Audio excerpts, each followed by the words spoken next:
Welcome back to the channel, guys. It's your host Angel. Today we're going over my weapon light that I've had for quite a bit of time. I've had it for about a couple months now. I've been trying to get a review out as soon as I could, but things have just happened, so we're just gonna go over it right now. So this is my Streamlight ProTac HLX. It comes with everything that you see on the rifle. Obviously the side rail mount, that's Magpul, but as far as like the light, the cable, the pressure switch, and the rail mount, all comes with the light out of the box, which that honestly alone is probably one of the features why a lot of people are going to be buying this. That and also the price. We'll get into that.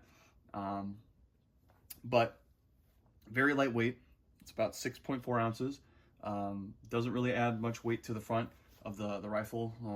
Doesn't like encumber it like some of the other flashlights, or like if you have like a laser system, like a PEC 15, PEC 16, anything like that, those get really heavy on the front of the gun. But this, obviously, since it's just a light, not too bad, not cumbersome at all.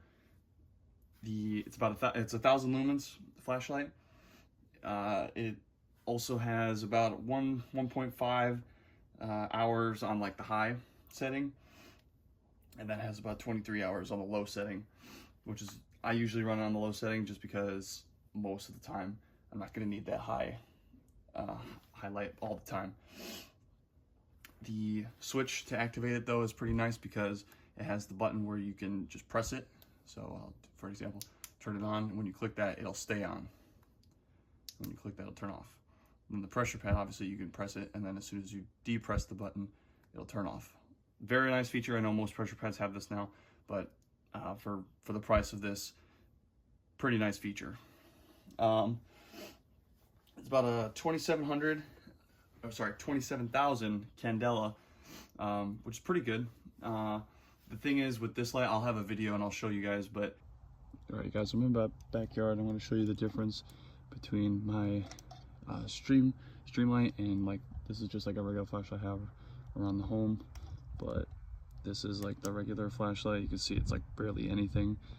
I'd say this is probably like 250 lumens, if that. And then this is the Streamlight. So you can see it's got out there pretty far. I'd say probably like 50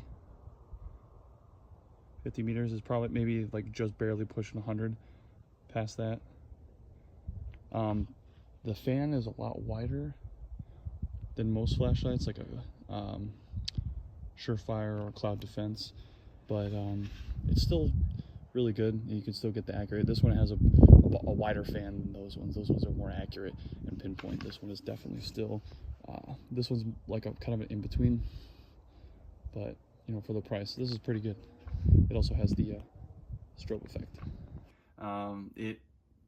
For this light, it's more like a floodlight than a precision light. More as like a Surefire or Cloud Defense. Those are very like a spotlight, where it's very narrow beam to reach those really far distances. This one, it does have still a pretty good reach. I'd say about 50 yards, maybe even pushing 100, you can probably see. Whereas like the Cloud Defense and Surefire, that's going to be no problem reaching that, you know, even the 100-yard target with that precision. That's one of the downsides to the light.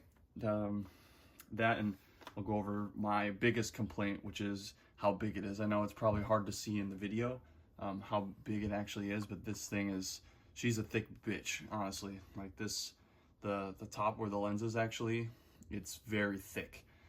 It doesn't get in the way of, you know, when I'm shouldering the weapon and looking through my optic, it doesn't get in the way at all, but it's really big. And I know, like with the canted mount, I could put it off to the side to, you know, get that out of the sight picture and all that, but for comfortability wise, I like it on an angle.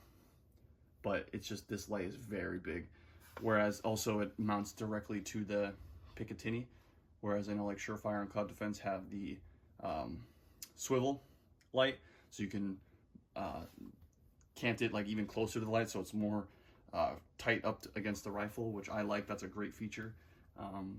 This does not have that, unfortunately, but it does, for what you pay for. Price around this I think is around like 120, 130, depending on where you get it from. I got this on sale, I think during Christmas. It was like right at $100, so you know, $100, might as well try, especially with all the features that it comes with. You really can't beat it. Especially, I know some people have the money to drop on a Surefire right off the bat. Some people don't. I understand, especially right now with this economy. Totally understandable. But this, for what it is, for the price, it's not bad. It really isn't. It does the job.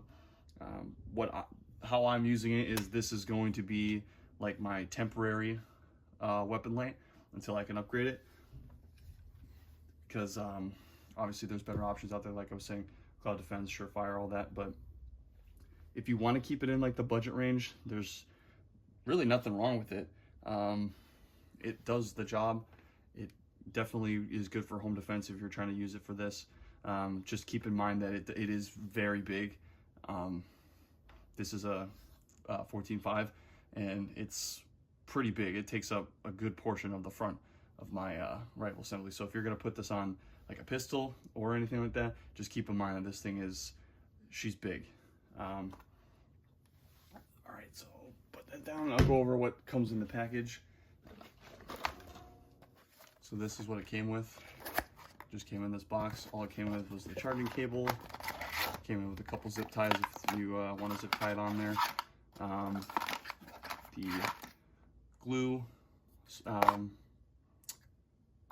pressure cover, and then the button switch activator, which I would not use this. If you do, that's on you, but it comes with the pressure pad, so you know, installing it is pretty much your only option. That's what I would do. Yeah, well, that's pretty much just a short review on it. If you guys have any questions, actually this is also my rifle. You guys will see it for the first time in this configuration. I did upgrade it a lot, and I did a review on my Daily Defense M4V7 a couple months ago now, quite actually a little longer than that, but this is like my final I guess build. It's pretty much nothing else to add on. Maybe upgrade a light eventually, like I was saying, but other than that, this is pretty much it. I'm probably going to do another review on this, like a refresher, just to go over all the stuff that I added onto it and how the barrel and the bolt works, or has been working after 1,000 rounds, because I've shot well over that. But that's pretty much it. So if you guys like the video, just like and comment. Thanks for watching. I'll see you guys in the next video. See ya.